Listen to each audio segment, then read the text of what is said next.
بسم اللہ الرحمن الرحیم۔ ایک مرتبہ مجنون کو کسی نے دیکھا کہ ایک کتے کے پاؤں چوم رہا ہے۔ کسی نے پوچھا کہ مجنون تو ایسا کیوں کر رہے ہو؟ مجنون نے کہا یہ کتا لیلا کی گلی سے ہو کر آیا ہے، میں اسی لیے اس کے پاؤں چوم رہا ہوں۔ ایسے مغلوب الحال اور فاتر الانسان کو مجنون اور پاگل نہ کہا جائے تو کیا کہا جائے؟ مجنون لیلا کی گلی میں طواف کرتا تھا اور یہ شعر پڑھتا تھا: اطوف علی جدار لیلا اقبل ذل جدار وذل جدار وما حب الدیار شغفنا قلبی ولکن حب من سکن الدیار۔ میں لیلا کے گھر کی دیواروں کا طواف کرتا ہوں، کبھی یہ دیوار چومتا ہوں، کبھی وہ دیوار چومتا ہوں۔ دراصل ان گھروں کی محبت میرے دل پر نہیں چھا گئی، بلکہ اس کی محبت جو ان گھروں میں رہنے والی ہے۔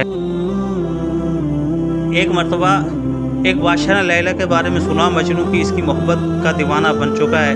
اس کے دل میں خیال پیدا ہوا کہ لیلا کو دیکھوں تو صحیح۔ چنانچہ جب اس نے دیکھا کہ لیلا کا رنگ کالا ہے اور شکل بھدی تھی، وہ اتنی کالی تھی کہ اس کے ماں باپ نے لیلا رات سے مشابہت کی وجہ سے اس کو کالی نام دے دیا تھا۔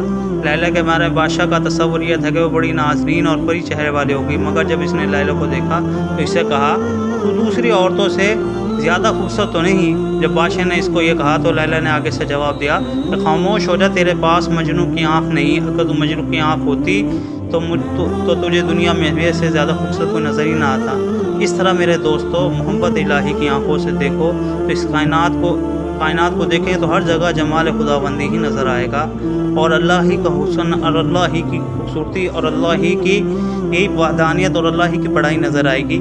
لیکن آج ہمارے پاس وہ آنکھیں نہیں، وہ نگاہیں نہیں، جس وجہ سے ہم اس دنیا میں اللہ کی خوبصورتی اور اللہ کا دیدار اور اللہ کی وحدانیت ہمیں نصیب نہیں ہو رہی۔ اللہ پاک ہمیں وہ بصیرت دے دے جس سے ہم اللہ کی ذات کی بڑائی اور اللہ تعالیٰ کی برتری ہمیں نظر آ جائے، اور اگر ہمیں یہ سب چیزیں نظر آ گئی تو ہم اس دنیا میں بھی کامیاب ہوں گے اور آخرت میں بھی کامیاب ہوں گے، اور حقیقی کامیابی آخرت کی کامیابی اور حقیقی